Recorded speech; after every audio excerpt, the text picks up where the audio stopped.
दुख होता है जब हमारे चुने हुए प्रतिनिधि हमारे क्षेत्र के विकास के लिए काम नहीं करते। लोगों के पास पैसा नहीं होता खर्च करने के लिए, अपने जीवन को अपग्रेड करने के लिए, अपने घर को अपग्रेड करने के लिए, अपने क्षेत्र को अपग्रेड करने के लिए।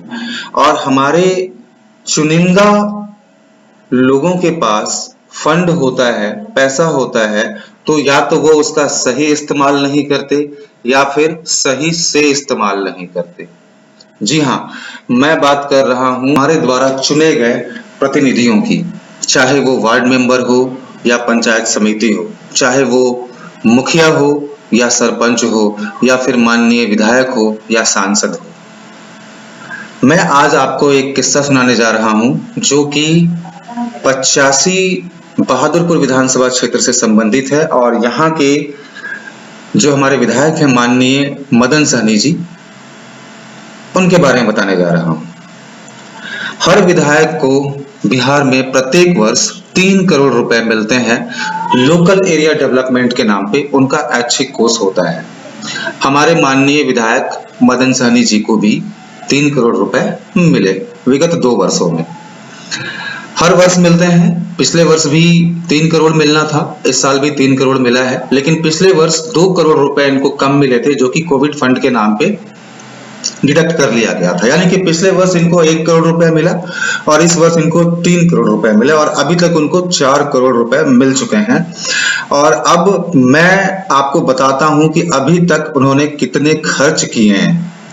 मित्रों, दोस्तों, 4 करोड़ रुपए से कुछ ना कुछ तो डेवलपमेंट हो सकता है ना, यदि उसको खर्च किया जाए समय रहते तो। लेकिन हमारे विधायक जी खर्च भी नहीं कर पा रहे हैं पैसों को। क्या उनको पूरे बहादुरपुर विधानसभा में ऐसी कोई जगह नहीं दिख रही जहां पे डेवलपमेंट की जरूरत है? मैंने यह सूचना के अधिकार से निकाला है। मैं आपको चलता हूं लेकर के सूचना के अधिकार की जो रिपोर्ट आई है मेरे पास और आपको बताता हूं कि उनको कितने पैसे मिले और उन्होंने कितने पैसे खर्च किए।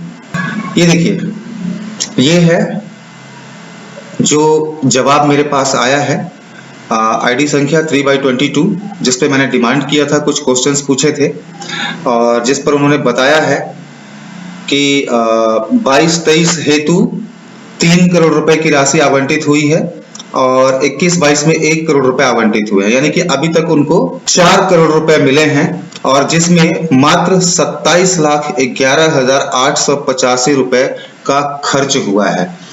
दोस्तों, आप मुझे ये बताइए कि क्या पूरे बहादुरपुर विधानसभा क्षेत्र में 4 करोड़ रुपए खर्च करने लायक डेवलपमेंट काम नहीं है?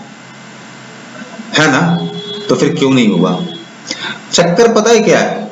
चक्कर ये है कि हम सो रहे हैं। हमने उनको चुन लिया और हम सो गए। अरे हमने उनको चुना है, वो विधायक है, उनके पास हो सकता है बहुत काम हो, बहुत बिजी हो, थोड़ा याद दिला दीजिए उनको। आपके यहाँ यदि कोई काम आपको लगता है कि डेवलपमेंट होना चाहिए, कोई काम होना चाहिए, कोई पुस्तकालय बनना चाहिए, कोई सड़क ही बननी चाहिए, कोई कुछ काम होना है, तो आप उनको लिखिए ना, उनको बताइए ना कि सर आपके पास ऐच्छिक कोष में इतना पैसा पड़ा है, आप ये काम करा दीजिए। आप कहिएगा नहीं तो वो कहां से करेंगे? उनको सपने तो आ नहीं रहे हैं। आप समझ रहे हैं ना मैं क्या कह रहा हूं? चलिए अभी और भी कुछ दिखाते हैं जो इसकी रिपोर्ट आई है। उस रिपोर्ट में क्या कहा गया है कि इन्होंने अभी तक 5 काम कराए हैं अपने ऐच्छिक कोष से और जिसमें पहला काम जो है वो ये है, हनुमान नगर और बहादुरपुर प्रखंड में 40 नावों की आपूर्ति, 17,20,000 रुपए, और यह काम पूर्ण हो चुका है।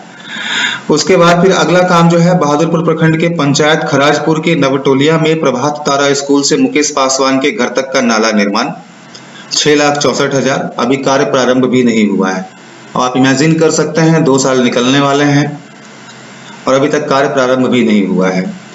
प्रखंड बहादुरपुर के पंचायत हरिपट्टी के ग्राम सिनवार गोपाल में पश्चिम बीरा टोला वार्ड नंबर 9 में पोखर के पूर्वी भिंड पर घाट का निर्माण, बहुत बढ़िया, 12,36,000 कार्य प्रारंभ नहीं हुआ है।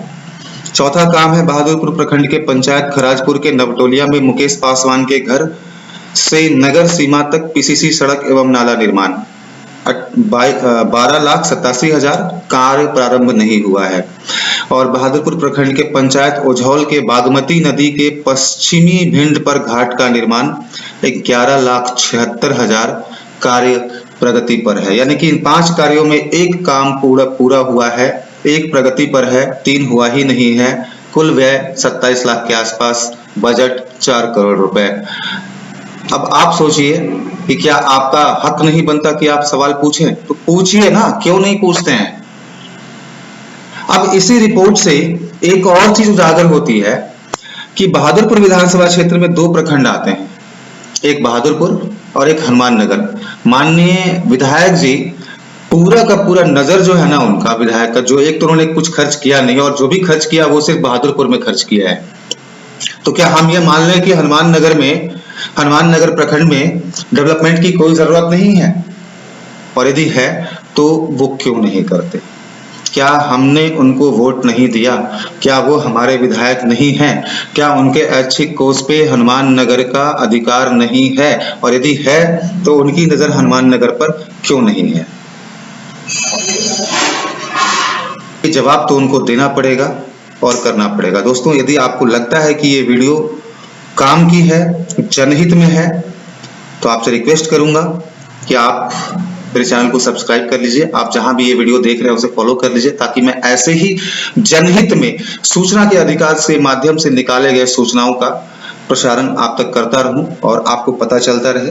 आप मुझे और जगह भी फॉलो कर सकते हैं, आप मुझे ईमेल कर सकते हैं यदि आपको कोई भी सपोर्ट चाहिए आरटीआई से related, RTI activist jitendra@gmail.com, Facebook पे @beingrespo, Twitter @beingrespo, Instagram @beingrespo पे।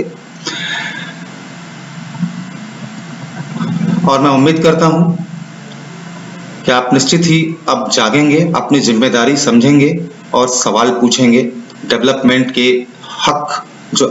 का जो आपका हक है उसे आप मांगेंगे।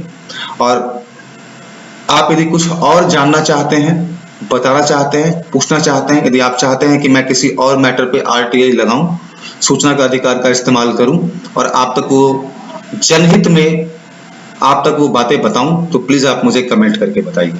धन्यवाद।